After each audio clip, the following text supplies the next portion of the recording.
Abahanga mu bya politike bakunze gutebya cyangwa se kuvuga ukuri bitewe nuko buri wese yabifata, bakavuga ko nta mwanzi cyangwa se inshuti ibaho muri politike, ko ikibaho ari inyungu. Icyakora iyi nteruro ishobora kuba idakora iyo bigeze ku mubano wa Leta Zunze Ubumwe za Amerika na Isiraheli, igihugu rukumbi cy'abayahudi ku isi benshi muri Afurika twamenye cyane kubera Bibiliya, yaba iyera cyangwa se ntagatifu. Hari abandi bajya batebya bakarenza, bakavuga ko urukundo Amerika ikunda Isiraheli rushobora kuba rurenze urw'ababyeyi bamwe bakunda abana babo. Impamvu nuko ubufasha Amerika iha Isiraheli kuva icyo gihugu cyakongera kubaho mu 1948 burenze urugero, niko bamwe babivuga. Nibyo Isiraheli ikoze itagishije inama Amerika, nk'iriya ntambara iherutse y'iminsi 12 Isiraheli yashoje kuri Iran, buri gihe Amerika irabishyigikira rwose nta kuzuyaza. Mu kwa 12 mu 2023 ubwo umutwe wa Hamas wagabaga ibitero kuri Isiraheli, bwakeye ingabo za Isiraheli zageze muri Gaza zirasa igihumeka n'ikidahumeka cyose. Kugeza ubu abasaga 56,000 bamaze kugwa muri Gaza, kandi abenshi ni abasivile. Byageze aho urukiko mpuzamahanga mpanabyaha rutangira iperereza, runashyira mu majwi bamwe mu bayobozi ba Isiraheli barimo na Minisitiri w'Intebe Benjamin Netanyahu. Ariko Amerika ntabwo yigeze itererana abayahudi. Intwaro ziracyatangwa, abanya-Isiraheli bagenda uko bashaka muri Amerika, nta jambo ryamagana cyangwa se riburira Isiraheli wakumva mu kanwa ka Donald Trump cyangwa ibyegera bye. Ari nako byari bimeze ku bwa Joe Biden yasimbuye Barack Obama, wari witezweho ibitangaza, na George W. Bush utaravugirwagamo. Bombi politike yabo kuri Isiraheli yari imwe. Amerika yabitinya Isiraheli cyangwa hari izindi nyungu zihisha abantu batabona? Muri iki kiganiro tugiye kugaruka kuri uyu mubano utavugwaho rumwe umaze imyaka isaga 75 kuva Isiraheli iswe igihugu, nubwo amateka agaragaza ko watangiye imbere cyane. Tubahaye ikaze.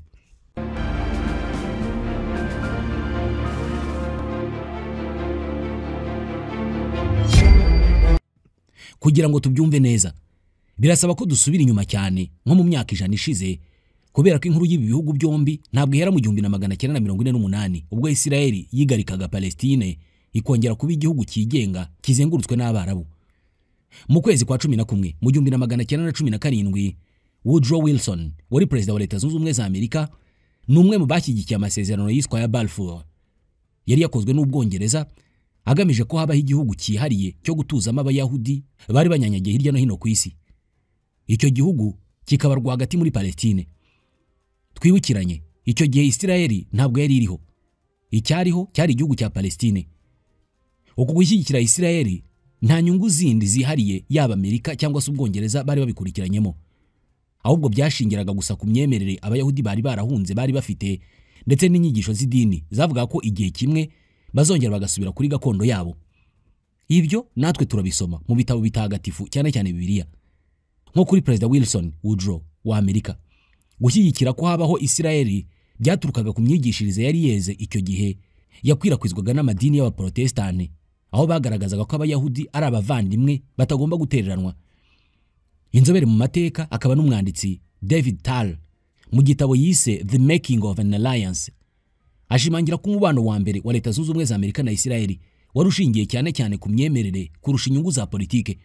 Gushyigikira icyo gihugu ku banyamerika benshi byari urugero rwiza rwo kuba umukristo mwiza. Byakomeje kuzurungutana kugera mu 1948 ubwo abanya-Isiraheli bashingaga igihugu cyabo cyigenga mu yahoze ari Palestine. Birumvikana, kugira ngo iyi nsinzi ya gisirikare igerweho habayeho inkunga y'abanyamerika, ariko igitangaje ni uburyo politike y'ububanyi n'amahanga ya Amerika itari bishyigikiye. Abajyanama ba Harry Truman, wari perezida icyo gihe, bagerageje no kumubuza kwemera Isiraheli nk'igihugu, ariko abirengaho. David Tal, mu gitabo twari tuvuzeho mu kanya, agaragaza ko Truman nawe ari umwe mu banyamerika bari baracengewe cyane n'inyigisho z'uko abayahudi bakwiye kugira igihugu, bikongeraho jenoside yari imaze kubakorerwa, ku buryo hirya no hino ku isi bumvaga ko igisigaye bakora ari ukubafasha kubona igihugu biti wabo. Binavugwa ko mu bihugu babanje gushaka kujyanamo abayahudi bose bo ku isi, na Uganda haruguru ahangaha yari irimo, ariko iyi ni inkuru y'undi munsi. Ikindi cyatumye Amerika yemera gushyigikira Isiraheli ikimara kuba igihugu, harimo imbaraga abayahudi bari baramaze kugira muri Amerika, ku buryo bari bafite ijambo rikomeye. abanyapolitike bose bashaka kubona amajwi mu matora bagombaga kwigengesera mu gihe bavuga ku bayahudi kugira ngo batabura amajwi. Isirayeli imaze kubona ubwigenge, umubano wayo na Amerika watangiye gukomera, ariko birushaho gukomera ubwo intambara y'ubutita yahanganishaga Leta Zunze Ubumwe z'Abasoviete na Leta Zunze Ubumwe za Amerika zigaragiwe n'ibihugu by'Uburayi. Kubera ukuboko kunini Abasoviete bari bafite mu burasirazuba bwo hagati mu bihugu by'Abarabu, Abanyamerika basanze bakwiriye gushaka igihugu cy'inshuti muri ako karere kikajya kibamenyera ibihabera, byaba na ngombwa kigakoreshwa mu gusopanya imigambi y'umwanzi. Iyi ni nayo mpamvu mu ntambara y'iminsi 6 Isirayeli yarwanye n'ibihugu by'Abarabu birimo Syria na Misiri mu kwezi kwa gatandatu mu 1967. Amerika n'Ubwongereza bashyigikiye Isirayeli mu buryo bw'ibanga, haba mu bufasha bw'amafaranga, ibikoresho bya gisirikare n'ibindi. Nubwo mu ntangiro y'intambara bivugwa ko Amerika itemeraga ko Isirayeli ishobora gutsinda, intambara irangiye ubwoba Amerika yari ifite bwarashize, noneho yiyemeza kuyishyigikira ku mugaragaro. Amerika noneho yabishyize ku mugaragaro, ibihugu byombi bitangira gusinyana amasezerano ya gisirikari, ayo kohererezanya intwaro, ayo guhanahana amakuru y'ubutasi n'ibindi. Ikigo cyo muri Amerika gikora ubushakashatsi kuri politike mpuzamahanga, Council on Foreign Relations cyangwa CFR, kivuga ko Isirayeli ari cyo gihugu cya mbere ku isi kimaze guhabwa inkunga nyinshi y'Abanyamerika, kubera ko irarenga miliyari 310 z'amadolari uhereye mu 1948. Inkunga nyinshi ya Amerika kuri Isirayeli ijya mu gisirikari nko kugura indege z'intambara, ibisasu by'ubwirinzi ndetse n'ikoranabuhanga mu by'ubutasi. Nubwo Isirayeli ihabwa iyo nkunga yose, ntabwo ihabwa ku buntu. Nayo mu nshingano zayo harimo guharanira ko inyungu za Amerika mu burasirazuba bwo hagati zubahirizwa. Muri make, Isirayeli niyo matwi ikaba n'amaso ya Amerika mu burasirazuba bwo hagati. Kubera aka kamaro kose, imfashanyo za Amerika ntabwo zigarukira mu bya gisirikari gusa, ziragenda zikagera no mu bigo by'abikorera muri Isirayeli, zikagera mu miryango itari ya leta, ibigo by'ubushakashatsi n'ibindi.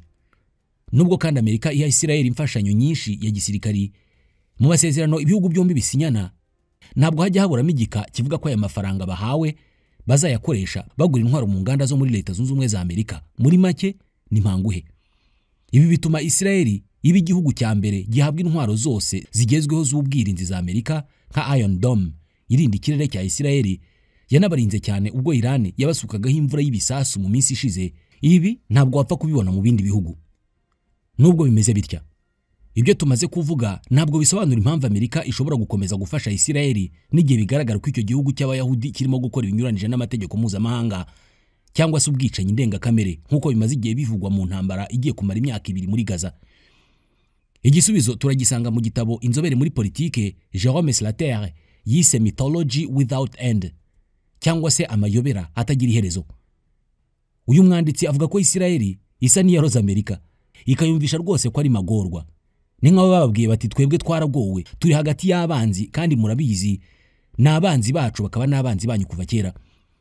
Isirayeli yabashije kumvisha Amerika ko ari igihugu gituranye n'abanzi bakomeye, igihugu gituranye n'imitwe ikomeye y'iterabwoba ishaka kumaraho ubwoko bw'Abayahudi, nyuma igakurikiza Amerika.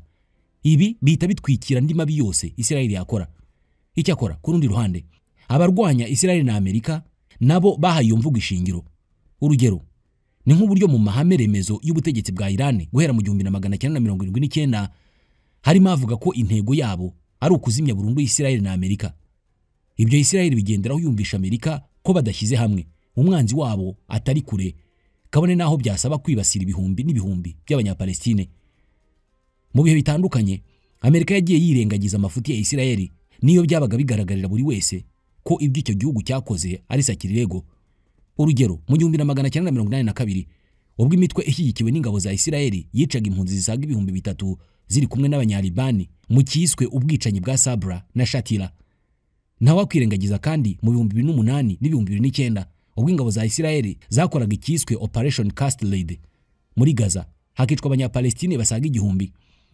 Kuri izo nshuro zose Amerika yitambitse umwanzuro wa Loni wamagana ubwo bugizi bwa nabi, cyangwa se bakabyamagana bya nyarureshwa, ubundi inkunga kuri Isirayeli zigakomeza kwisukiranya. Ntabwo kandi wavuga ibituma umubano wa Amerika na Isirayeli usagamba ngo wibagirwe umuryango American Israel Public Affairs Committee, AIPAC. Uyu ni umuryango ncengeza amatwara ugamije kumvikanisha politike ya Isirayeli cyane cyane mu Banyamerika. No ku rubuga rwabo rwa internet ntibihishira. Umurongo wa mbere usobanura abari bo, ukagira uti twe turi kumwe n'uwo ari we wese uvuga neza Isirayeli, ubwo uyivuga nabi namwe murabyumva. Uyu muryango ukoresha miliyoni z'amadolari buri mwaka ucengeza amatwara ya Isirayeli mu nteko ishinga amategeko ya Amerika. Wikorera ibikapu by'amadolari ugaha buri mudepite cyangwa se umusenateri wa Amerika kugira ngo igihe cyose mu nteko hanyuze umushinga cyangwa se itegeko rifite aho ribangamira inyungu za Isirayeli ntutorwe. Ni nako bagomba gushyigikira Isirayeli igihe haje indi myanzuro iyishyira mu byago. Ibi bituma bigorana cyane kubona umunyapolitiki wo muri Amerika wabona anenga politiki ya Isirayeli. Ahanini icyo benshi batinya ni ukwibasirwa n'abanyembaraga benshi bakorana na Isirayeli bari muri Amerika, ndetse harimo no gutinya gutsindwa mu matora ataha cyangwa se kubura ibyo bifurumba by'amadolari Isirayeli itanga.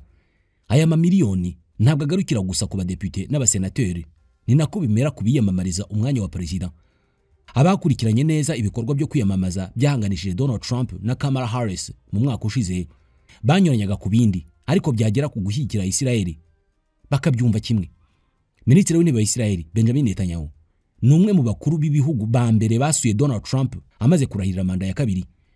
Nyuma y'ibyumweru bibiri arahiye, Netanyahu yasuye Donald Trump muri White House ndetse amusigira icyombo cya zahabu nk'ikimenyetso cy'ubuhangange bwa Isirayeli ubwo yaturitsaga ibyombo byakoreshwaga n'umutwe wa Hezbollah muri Libani mu kwa 9 mu 2024. Iki gikorwa cyo guturitsa ibi byombo cyahitanye benshi mu bayobozi n'abarwanyi b'uyu mutwe wiyemeje kuvana Isirayeli ku ikarita y'isi. Umuryango American Israel Public Affairs Committee ukorana kandi n'ibindi bigo by'ubushakashatsi, imiryango ya gikristu irimo n'amadini ndetse n'ibinyamakuru bikomeye. Urwo ruhererekane rufasha Isirayeli mu icengeza amatwara no guhangana n'uwari we wese washaka kunenga cyangwa se kubangamira inyungu za Isirayeli.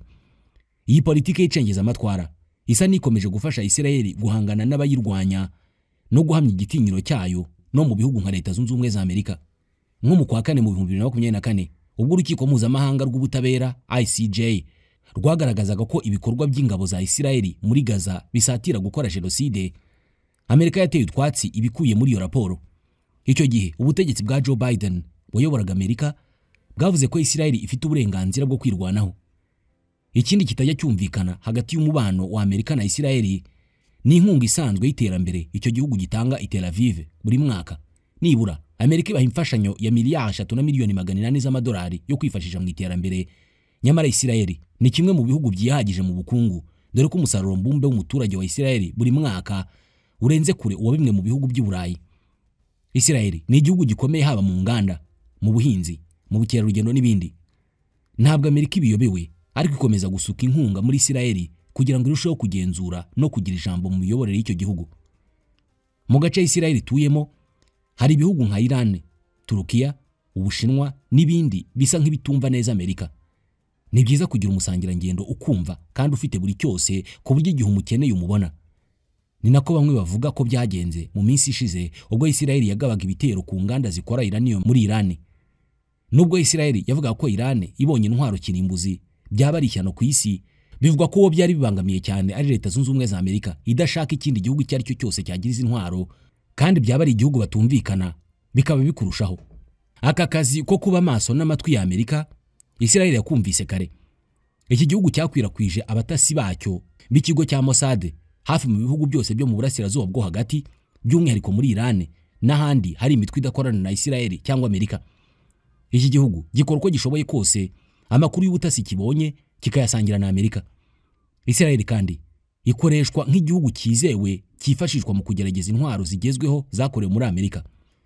Mbere yo gushyira intwaro runaka ku isoko, Amerika ibanza kuziga igisirikare cya Isirayeli zigakoreshwa mu ntambara cyangwa se ibindi bikorwa bya gisirikare. Hanyuma Isirayeli nyuma igatanga raporo y'uko izo ntwaro zikora, niba hari byo gukosora cyangwa se ibindi. Nubwo Amerika ikomeje kuryama kuri Isirayeli, irasa n'igenda bitakarizamo ikuzo kubera ibyo benshi bita amabara iki gihugu gikora rimwe na rimwe arenze ukwemera, ariko Amerika ikemera igafunga amaso. Ibi byatumye imbere muri Amerika bamwe mu baturage batangira gusa n'abarambirwa imyitwarire bavuga ko igayitse ya Isirayeli, ndetse bamwe batangira kujya ku mugaragaro babaza igihugu cyabo impamvu gikomeje gushyigikira gashoza ntambara. Icyakora imbaraga Isirayeli yashoye mu kumvisha abanyamerika ko ari igihugu cyo gushyigikirwa zirahambaye ku buryo abashaka kuyambura ubufasha bwa guverinoma ya Amerika bishobora kuzabasaba ingufu nyinshi. Nko ku banyamakuru bagerageza kugaragaza ukuri kw'imikorere ya Isirayeli, iyo batibasiwe barafungwa. Abanyapolitike nabo barasa n'ababahewa amaboko inyuma kubera ko uvuze nabi Isirayeli abura inkunga zimufasha gukomeza kuzamuka muri politike, naho abaturage basanzwe bihaye kunenga Isirayeli bitwa abahezanguni. Ibi bigatuma benshi bahitamo kwicecekera kubera ko ari byo byoroshye kandi bitanga amahoro kurusha guhangana. Ubu igikomeje kwibazwa ni ukumenya niba ubushuti hagati ya Amerika na Isirayeli buzahoraho. Hari ababona ko impinduka zigenda zigaragara muri politike mpuzamahanga, imyumvire y'abaturage igenda ihinduka, cyane cyane bigizwemo uruhare n'imbuga nkoranyambaga, ndetse n'igitutu kigenda kijya kuri Amerika kishinja kwemerera Isirayeli kwitwara nk'umwana uvunwa yakongezwa undi. Bigaragaza ko igihe kimwe Amerika ishobora kuzabyuka igahindura politike yayo, cyangwa se bitagenda bityo ikazisanga ikomeje kugenda yonyine mu ruhando mpuzamahanga. Hari abandi babona ko umubano Amerika ifitanye na Isirayeli wakomeza ariko ukavugururwa ku buryo mu nkunga zitangwa Amerika yashyiramo ingingo zitegeka Isirayeli kubahiriza uburenganzira bwa muntu, kubahiriza amategeko mpuzamahanga, kwemera politike y'ibihugu bibiri Isirayeli na Palestine nk'uko Loni yabisabye n'ibindi. Uko byagenda kose, ejo hazaza h'uyu mubano haracyari mu rujijo, cyane cyane ugendeye ku buryo isi igenda ihinduka kandi byihuse, ku buryo bisaba abacurabwenge bi Washington na Tel Aviv kongera kwicara ku kibaho bagashushanya uburyo umubano w'ibihugu byabo uzabasha kujyana n'ibihe isi igezemo hatabayeho abawigomekaho benshi.